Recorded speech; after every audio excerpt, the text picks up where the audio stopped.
Because of the obvious threat to untold numbers of citizens, this radio station will remain on the air day and night. Romeo and Juliet. That's where we're at. Indeed. I'm pretty excited about it. The last time we did a Dire Straits song, I really enjoyed it a lot. So, is this a lyric video? I think it is. Yeah. All right. Here we go. Sure is. Sure.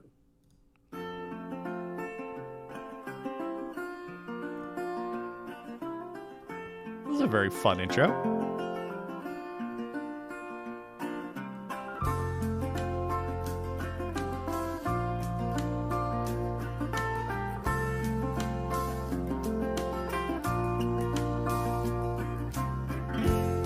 Struck Romeo, sing the streets a serenade, laying everybody low with a love song that he made. Find the streetlight, steps out of the shade, says something like, "You and me, babe, how about it?" What a pickup line.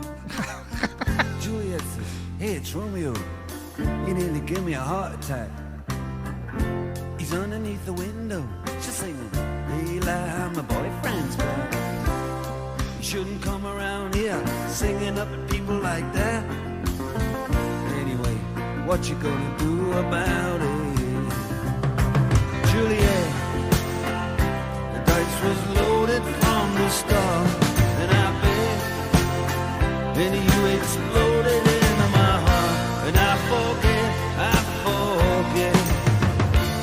the movie song.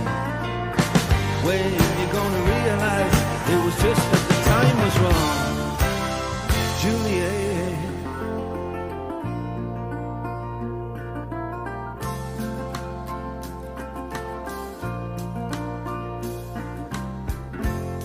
Come up on different streets, they both were streets of shame. Both dirty, both mean, yes, and the dream was just the same. And I dreamed your dream for you, and now your dream is real. How can you look at me as if I was just another one of your deals? When you can fall for chains of silver, you can fall for chains of gold. You can fall for pretty strangers, and the promises they hold. You promised me everything, you promised me thick and thin, yeah. Now you just say, "Oh, Romeo, yeah. You know, I used to have a scene with him." Juliet, when we made love, you used to cry. You said, "I love you like the stars above. I love you till I die. There's a place for us." You know the movie song. When you're gonna realize it was just that the time was wrong, Juliet.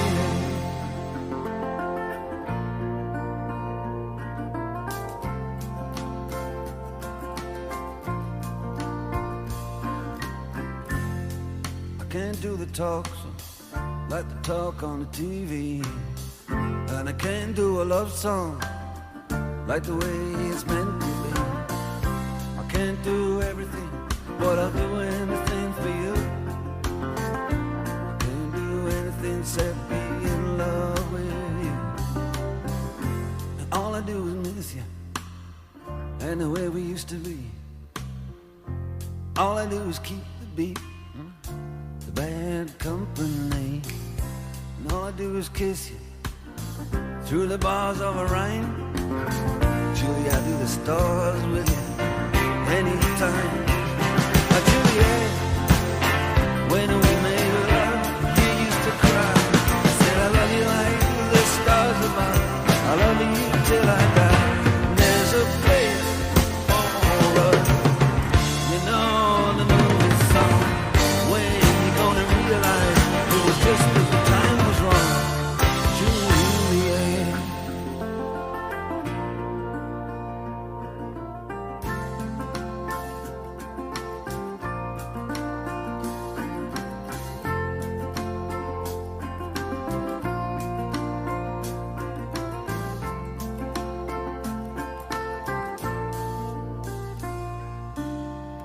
And a love-struck Romeo, he sang the streets a serenade, laying everybody low with a love song that he made.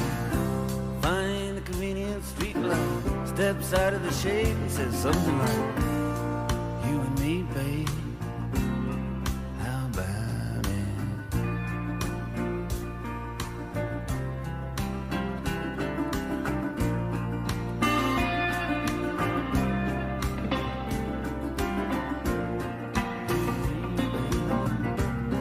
How about it?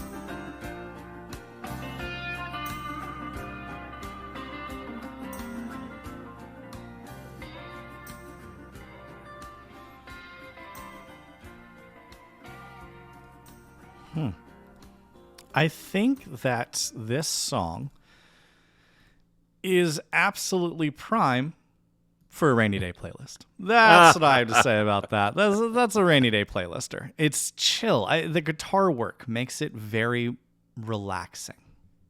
Yeah.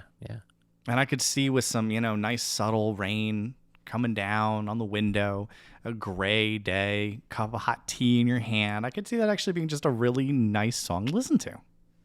Yep, slightly upbeat at times, enough to, just kind of poke a little cheer into a drab day, maybe. Mm-hmm. But you're right, it's a very subtle song. It's a very heartfelt song. Mm-hmm. And I have to admit, I'm a man now, Dave, but I have to admit that when I previewed that song for you the other day, I had a few tears well up. Yep, there's nothing wrong with crying. As Macho Man Randy Savage says, I've cried 1,000 tears, and I've soared with the eagles, and I've slithered with the snakes, and let me tell you something right now, it's okay to cry. That's my Macho Man Randy Savage. But is that only if I slither with snakes as well, or... I think what he's saying is he's had highs and lows in life, but either way, he's cried 1,000 times, and he'll cry 1,000 more. There you go. It's actually a really good video. It's a very sincere statement. I let it be officially known. I think it's pathetic when people try to gatekeep crying or feeling emotions because of your gender. That's a ridiculous concept.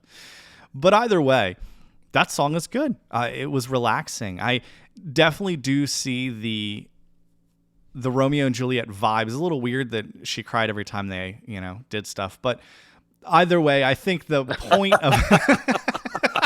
Wait a minute. Hold on. Message.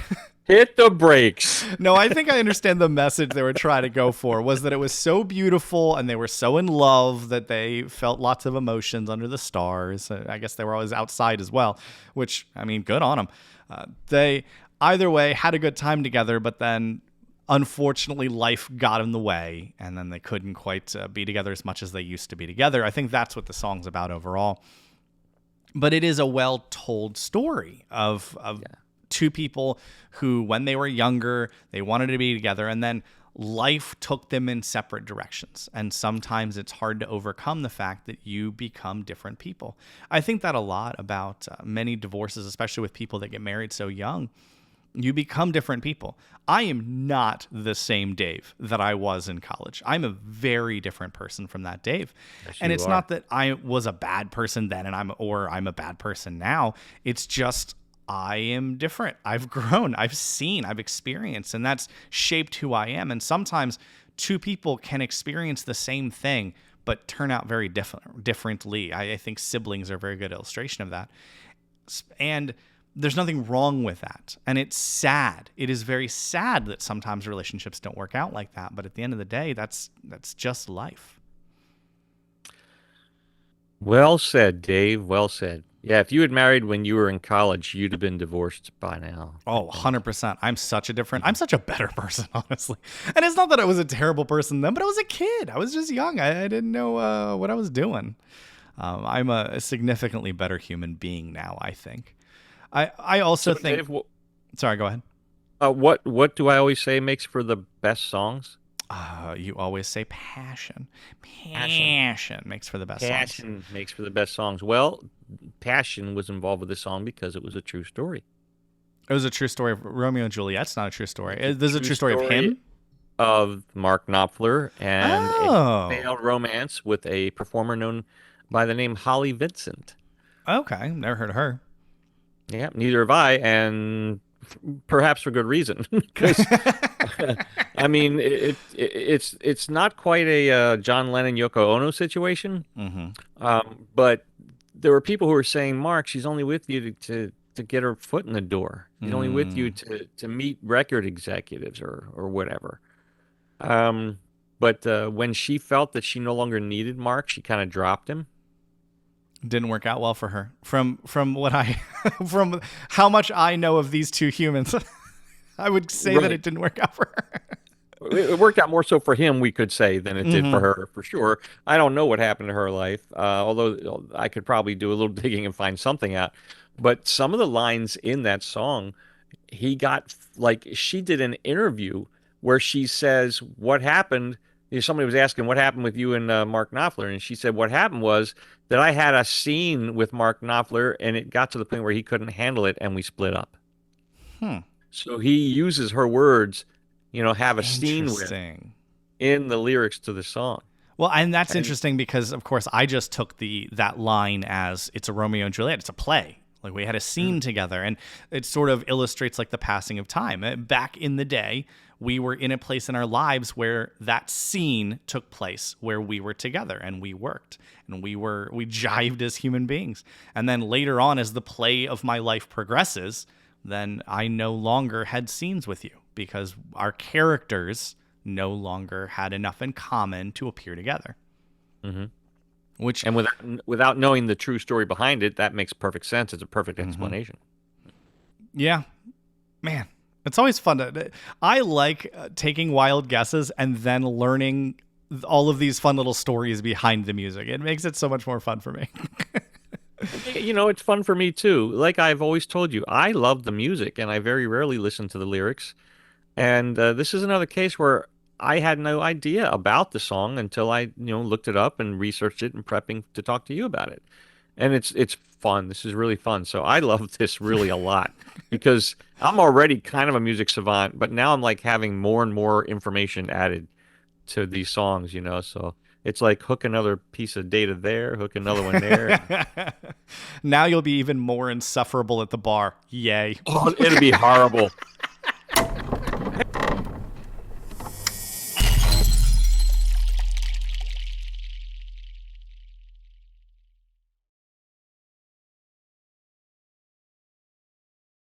That's the end? And now for something completely different. Two of them, hot, bored, and restless, stepped out into the bustle of the piazza and swaggered about among the bright colors, the animal smells, and the din of traders' voices, hoping to find some action. Those are actual liner notes to the opening of Romeo and Juliet. I just wanted to set the stage for this play. I assume this song is based on the play? Well, according to rock critic Michael Gallucci. You know what? Sounds Italian. I'll give him this one. Right. I mean, with a name like Gallucci, it's got to be good. Romeo and Juliet by Dire Straits is their third best song, and that it bridges Shakespeare, West Side Story, and a modern rock and roll love story where fame, not family, is keeping the young lovers apart. Oh, man. Wow. Either way, Romeo and Juliet is such a weird story. Man, I really like reading like this. I want to read something else now. All right, I'm ready. Ready? No shortcuts. At Pure Leaf, we are committed to bringing you the highest quality tea. Our iced teas are carefully crafted, using only quality ingredients, and are expertly brewed from real tea leaves. Is this Arizona iced tea? Is this This is Pure Leaf. Pure Leaf. Pure Leaf. Man, I was kind of hoping it was going to be like Wawa iced tea or something. Real brewed tea. This is who owns Pure Leaf? Coke or Pepsi? One of them owns. Yeah, one of the multi-billion-dollar corporations. You got a trivia question for me? I do, sir. Nice. Your answer must be within 7. Sure. I don't even know what the question is. 7. There. Now No. I'm right. No. Between 1 and 14? No. How many cards are there in a tarot deck? Oof. I don't believe in any religion, so you can imagine my feelings on tarot cards. Right. It's like religion down to playing parlor tricks. So religion. So I will say, I know 52 cards in a standard deck, but a tarot deck? Would it be more or less? Sorry, would it be more or fewer? I want to say there are... It's less. I want to say there are 52 cards in a tarot deck. I think they just stuck with the metric. I'm sorry there's the buzzer. There are 78 cards in a tarot deck. Dang! All right. Good. You know what? Good for you. I actually did for a little while have a tarot deck, and there's a very good reason for it. It's because it actually works out really well to set some scenes or make some random events trigger in D&D. Oh, okay. Yeah. It's a good deck. There's actually a thing called the Deck of Many Things in D&D, and it can cause some real chaos in your game, and you can Wait use tarot cards to build a deck of many things if you so wish. There's a D&D minute. talk for the day. You just proved all those moms right in the 1970s. By linking D&D to tarot, you just proved that it's of Satan. Absolutely. Well, I don't think tarot's of Satan. Isn't tarot cards more in the astrology? Well, realm? that's of Satan, of course. Is it? Well, God's not telling you the future, so I'm going to get it from somewhere, John. That's what I have to say about knowing the future. If your God's not going to tell me the future, but your devil will, then I choose the devil. There is a future. You keep forgetting about Revelation. You just keep forgetting about that. Right. Well, either way,